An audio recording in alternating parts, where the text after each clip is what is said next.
Hello everyone, welcome back to SSBCrack exams. I am Anuradha और हम इस सिनोनिम सीरीज का पार्ट 4 में आ चुके हैं। We have already covered 3 parts on this particular series on synonyms, जहाँ पे हम मोस्ट एक्सपेक्टेड क्वेश्चंस डिस्कस कर रहे हैं जो कि आपके upcoming different defence competitive exams में आ सकते हैं in your English paper. So we have already covered a lot of questions till part 3. In part 4, we have to see some more questions. हम लोग कुछ और questions देखेंगे, and you will also get to know the difficulty level, different kind of questions that can come and how you need to solve them. So let's start with first of all reading the directions. So the direction says in the following sentences, a word or phrase is underlined. For each underlined part, 4 words or phrases are listed below each sentence as options. You have to choose the word nearest in meaning to the underlined word. कभी कभी ऐसा हो सकता है कि question में आपको exact synonym नहीं मिल रहा है from the options, so you have to choose the more appropriate word or that word which is nearest in meaning to the underline word or phrase in the question, right? So we will start with the first question and you will know what kind of questions you will get like this. So this is the first question. He is not cut out to be a teacher. Cut out is a phrasal verb. इसका मतलब है suitable, appropriate. So यहाँ पे हमें option B में direct exact synonym देखने को मिल रहा है, suited. So B हमारा करेक्ट आंसर होगा. It has nothing to do with training, selection, or guidance. It's have to do with suitability, appropriateness, okay, aptness. So B will be the right answer. Next question. The chief minister reprimanded the officers for their methods of handling the public. Reprimand करने का मतलब है डांटना, okay, या criticise करना. तो यहाँ पे देखिए ऑप्शंस में क्या है, adulated, scolded severely, disapproved of, suspended. तो यहाँ पे आंसर हो जाएगा ऑप्शन बी, scolded severely. बहुत ही ज्यादा डांट दिए वो. Next question. A wise man puts past rancor behind and moves ahead. Rancor का मतलब है hatred, bitterness, hostility. Okay, so यहाँ पे options में क्या क्या है? Dislike, hatred, division, criticism. So rancor is a kind of bitterness. It's like extreme negativity, right? So यहाँ पे आंसर हमारा हो जाएगा ऑप्शन बी, hatred. Okay, नफरत. B is the right answer. Next one. We saw a scintillating fireworks display. Scintillating का मतलब है shining, gorgeous, bright, okay, sparkling. तो यहाँ पे ऑप्शंस में क्या क्या? Fascinating, unforgettable, beautiful, sparkling. सब sparkling में हमें एग्जैक्ट सिनोनिम मिल रहा है, so D हमारा आंसर होगा इस क्वेश्चन के लिए. Next question. The pact has been in effect for 20 years. Very easy word. Pact का मतलब है समझौता, agreement, a kind of treaty, which actually happens between two or more than two countries, right? So यहाँ पे options में treaty, monarchy, lease, trend. So because it's an agreement, it's a treaty. So A will be the right answer. The next question is, he had a reputation of being a prudent businessman. Prudent का मतलब है somebody who is very practical, who is very shrewd, very clever, right? So यहाँ पे options में देखो क्या क्या है, skillful, wealthy, केयरफुल, डिसऑनेस्ट. तो यहाँ पे आप देख सकते हो कोई भी वर्ड्स के साथ प्रूडेंट का एग्जैक्ट सिनोनिम नहीं बन रहा. तो आपको क्या करना है, इस टाइप के क्वेश्चन आपको मिल सकता है एग्जाम में, तो आपको देखना है कि नियरेस्ट वाला मेरा क्या है. स्किलफुल यानी उसके पास बहुत ज्यादा स्किल है, but will that make him a prudent person? Wealthy, बहुत सारा पैसा है, I don't think wealthy will make you prudent. Careful हो सकता है, डिसऑनेस्ट बिल्कुल भी नहीं. तो ऑप्शन ए और सी में एक हमें कंट्रोवर्सी देखने को मिल रहा है, कंफ्यूजन देखने को मिल रहा है. But again, if you have already have already selected the right answer, then you're absolutely right. Skill से ज्यादा केयर की जरूरत है if you want to be prudent, है ना?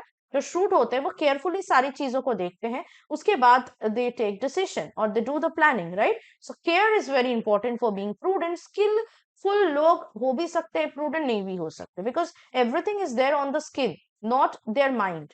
Here, being careful is when they are using their mind, right? So C is the right answer. Next question. The violence erupted because of the zealot. Zealot उन्हें कहा जाता है जो extremist होते हैं, जो मतलब ये प्रिंसिपल्स के अनुसार हम काम करेंगे, नहीं तो नहीं करेंगे, इस तरह के लोग होते हैं. They are not very moderate. They are do not support moderation. They are extremists. तो यहाँ पे देख सकते हैं ऑप्शंस में enthusiastic, excited, brave, timid, somebody is very coward or meek, and fanatic. तो यूजुअली इस तरह के जो एक्सट्रीमिस्ट होते हैं वो थोड़ा फेनेटिक होते हैं. फेनेटिक का मतलब है they are crazy about the principles that they are after. That's why they are extremists, right? So D will be the right answer, fanatic.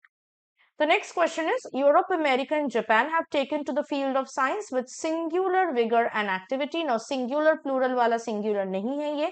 So, singular doesn't means one here. What does it mean then? Singular vigor and activity. Options में देखिए क्या क्या peculiar, outstanding, familiar, single. अगर आप एक question को पढ़ोगे Europe America Japan ने साइंस के फील्ड में विगर एक्टिविटी दिखाया, सिंगुलर विगर और सिंगुलर एक्टिविटी दिखाया, तो आपको यहाँ पे आंसर मिल जाएगा। तो पिक्यूलियर यानी स्ट्रेंज, आउटस्टैंडिंग मतलब लाजवाब, फेमिलियर मतलब जाना पहचाना, सिंगल मतलब एक। तो सिंगल मैंने कह दिया कि एक विगर एक एक्टिविटी तो नहीं हो सकता, तो क्या हो सकता है? It will be obviously B outstanding, लाजवाब, excellent, right? So B is the right answer. तो कभी कभी क्या होता है, अगर आप सेंटेंस पढ़ोगे according to the context of the sentence also you can easily point out the synonym and the answer, right? जैसे हमने यहाँ पे किया। The next question is, as I look around, I see the crumbling ruins of a proud civilization strewn like a vast heap of futility. Futility is a very important word. Futile, आपने सुना होगा, it's an adjective. Futility is a noun. Futile का मतलब है nothing, useless, everything gone. ठीक है, in vain. Futility का भी मतलब सेम है। तो यहाँ पे ऑप्शंस में क्या क्या? irrelevance है, absurdity है, pointlessness है, downtrodden. So obviously answer C हो जाएगा, pointlessness, uselessness. Okay, it's in vain. Nothing effective happened. The next is Mark Antony's eulogy of Caesar is finally recorded by Shakespeare in his play. So eulogy actually का मतलब है praise. तो आपने जितने भी लोगों ने जूलियस सीजर पढ़ा है, प्ले है ये शेक्सपियर का बहुत ही फेमस वाला, वहां पे आपने मार्क एंटनी का ओरेटरी जरूर पढ़ा होगा, तो उसमें आपको समझ में आ गया होगा how he praised Caesar, right? And he actually blamed or he actually slandered Brutus, right? तो यूलोजी का मतलब क्या होगा? It will be praise, right? C will be the right answer. The next question is your intervention was required. Intervention का मतलब है आपका बीच में आना. Simple. Intervention is when you're intervening, when you're coming in between. Usually intervention कहाँ जरूरत होती है? जहाँ पे लड़ाई हो रहा हो, है ना? तो यहाँ पे आप देख सकते हैं 4 वर्ड्स है which are more or less a bit bit confusing. For example, interference, interruption, disturbance, connection. Connection तो होगा नहीं. अच्छा, इंटरवेंशन का मतलब डिस्टर्बेंस हो सकता है? नहीं, बिल्कुल नहीं. डिस्टर्ब तो करने नहीं आते, वो तो रिजॉल्व करने आते कोई भी कॉन्फ्लिक्ट को. इंटरफियर करना, बीच में ना टांग अड़ाना, इंटरफियरेंस. इंटरप्शन मतलब आप बात कर रहे हो, कोई आपको इंटरप्ट, आपको रोक के बात कर रहा है, दैट इज इंटरप्शन. ओके, तो यहाँ पे क्या होगा? सबसे नियरेस्ट मीनिंग वाला वर्ड होगा इंटरवेंशन का, ऑप्शन है इंटरफियरेंस. जब आप बीच में आ रहे हो, टांग अड़ा रहे हो, है ना? मैंने ये क्वेश्चन जब आपको कहा था तब भी मैंने ये आपको कहा था कि बीच में आना, है ना? So A is the right answer. The next question is, it is difficult to discern the sample on the slide without adjusting the microscope. Microscope को adjust किए बिना स्लाइड में जो सैंपल है उसको डिसर्न करना डिफिकल्ट है. तो आपने एक अंदाजा लगा लिया होगा, अगर आपको नहीं पता डिसर्न का मतलब क्या है. डिसर्न करने में डिफिकल्टी हो रहा है, तो डिसर्न क्या हो सकता है? डिस्कार्ड करने में डिफिकल्टी हो रहा हो? नहीं.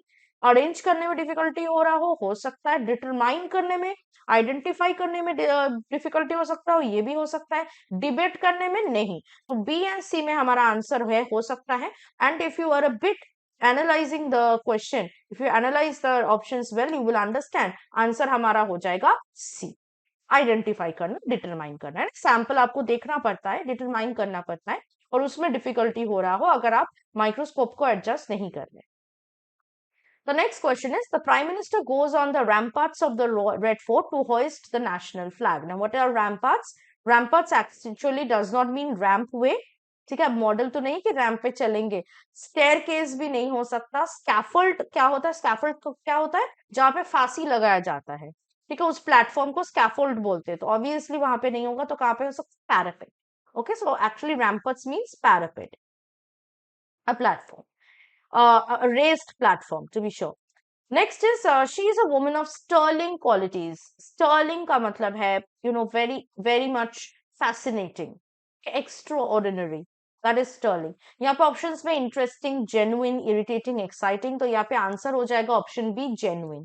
ठीक है, क्योंकि जो स्टर्लिंग क्वालिटी, एक्स्ट्रॉर्डिनरी क्वालिटीज के होते हैं वो जेन्युइन होते हैं, right? So B is the right answer. The next question is, although the boys in his class were naughty, he never resorted to corporal punishment. Corporal हमेशा bodily के साथ जुड़ा होता है. So corporal actually means bodily, related to body, that means physical. ठीक है, answer तो मैंने बता ही दिया है, यहाँ पे बी में फिजिकल है. So that is what its answer is. So corporal is always have to do with body. Please remember that. Okay. आपने corpse सुना होगा, corpse, CORPS, corpse. Corpse का मतलब क्या? Dead body,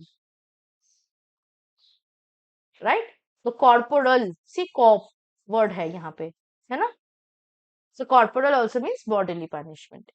Next, she adjusted quite well with her husband's idiosyncrasies. Very, very important word, very popular word. बहुत बार ये different competitive exams में आया है, और ये आगे भी आ सकता है as a question, as option. So you should know the meaning of this word. Idiosyncrasy का मतलब है some kind of peculiarness, weirdness, oddity, strangeness. Okay, something that is unusual and uncommon. They are all idiosyncrasies. So यहाँ पे options में peculiar habits, that is strange habits, bad habits, weaknesses, stupid manners. So obviously idiosyncrasy का मतलब ही है something peculiar and strange. So A will be the right answer.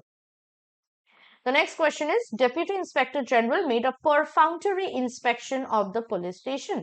Perfunctory मतलब कि ऊपर ऊपर से, as a kind of routine. Routinely आप कर रहे हो क्योंकि आपको करना आपको है, क्योंकि आपका ये रूटीन है, आपका ये काम है, ये हर रोज का काम है, लेकिन आप उसमें ज्यादा मन लगा के नहीं कर रहे हो, ऊपर ऊपर से कर रहे हो, because it's a part of your routine. Okay, so that is actually what perfunctory means. So यहाँ पे हमारा आंसर बी में ऑलरेडी है, which is superficial. Okay, perfunctory, option B is the right answer. Okay. Next is, a scientist generally carries out his investigations empirically. Very important word again. Empirical study, आपने सुना होगा. What is empirical?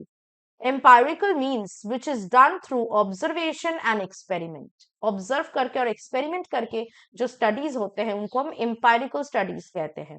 ठीक है? So D will be the right answer for this question. The next one is, I cannot believe in the veracity of his statement. Very important word. Veracity का मतलब है how true the statement is, whether it is true or not. Veracity means actually option A, truth. तो ये हमारे exact synonym हमें मिल गया. Truth is the right answer. The next question. He disdained to notice the insult. Disdained. Very important word again. Disdained का मतलब है to be refusing. जब आप रिफ्यूज करते हो, ना करते हो, डिनाई करते हो, that is what disdain means. वो इंसल्ट को नोटिस करने में रिफ्यूज कर किया. Okay. Next question is, he gave an evocative rendering of his recent poems. Evocation से आया है ये वर्ड इवोकेटिव. इवोकेटिव का मतलब है which evokes emotion. इवोकेटिव मतलब which evokes मतलब जो जगाता है. क्या जगाता है? Feeling, emotions. आंसर यहाँ पे हो जाएगा option C. Another word for evocative is emotional. Okay, so C is the right answer. Next is, expeditious steps should be taken to complete the work in 2 weeks. Expeditious has come from expedite. Expedite is a verb. What is expedite? To make something quick, to quicken, to hurry up. कोई चीज को बहुत जल्दी करना, that is expedite. Expediting the process, कोई process को जल्दी करना. So expeditious steps का मतलब है जो जल्दी लिया जाता है. तो यहाँ पे prompt means fast and efficient will be the right answer. D is the right answer therefore. The next is, why did you make that flippant remark? Flippant remark क्यों आपने दिया? ठीक है, flippant का मतलब है something that shows disrespect. That's something that is not showing the deserved respect. जो respect देना चाहिए अगर आप वो नहीं देते हो, you are doing something flippant, saying something flippant. Okay, that means actually impolite, disrespectful. Okay. Next word, next question is, that is not an occasion to make an impromptu speech. Very important word. ये आपको तो पता ही होगा. Impromptu बहुत सारी आपके school colleges में events भी होते हैं, वहां पे भी इम्प्रॉम्प्टू एक इवेंट का नाम होता है. इम्प्रॉम्प्टू का मतलब है अगर आपको एक्चुअली में क्या होता है इन इवेंट्स में, आपको एक टॉपिक दिया जाता है, वहीं पे आपको उनके बारे में कुछ बोलना पड़ता है कुछ टाइम के लिए. That is impromptu, right? So impromptu is when you are talking about something. It's an impromptu speech here. So when you're talking about something for which you have not prepared before, जिसके लिए आप पहले से prepare करके नहीं आए हैं, वहां पे जो आपको मन हो रहा है वो बोल रहे हैं, that is impromptu. Okay, so impromptu actually means option A, without preparation. That's the basic meaning of impromptu. Without preparation is whatever you are doing, that is impromptu. Okay, whatever you're saying, that is impromptu. So A is the right answer. Next question. There is not a single word that is redundant in the report. Again, a very important word, बहुत बार आया है ये, आ सकता है आपके upcoming defense competitive exams में भी. Redundant का मतलब है something that is not important, unnecessary. Okay, so यहाँ पे है हमें exact synonym देखने को मिल रहा है A में, B में not needed, जिसकी जरूरत ना हो. Okay, so it's not more than unimportant, it's not necessary. Unnecessary, not necessary is the right word. Okay, so B is the right answer. Okay, so like this, if you want to prepare for your upcoming written defense exams like ND and CDS 1 2024, which is just around the corner, you can join our live class batches. You can also take the help of our courses that we have given into our app. So आपको app download करना है और इन courses को subscribe करना है. Last but not the least is you have to use the code warrior10 if you want to get a 10% off each of these courses. So I'll see you next with the next part of this synonym series. Till then, stay tuned with us always and always stay positive and motivated. Jai. अगर आप एक defence aspirant हैं और SSB interview, NDA, CDS, AFCAT जैसे exams के लिए prepare कर रहे हैं तो आप एसएसबी क्रैक एग्जाम्स के कोर्स को चेक करना ना भूलें. आप हमारी लर्निंग एप्लीकेशन को गूगल प्ले स्टोर से भी डाउनलोड कर सकते हैं.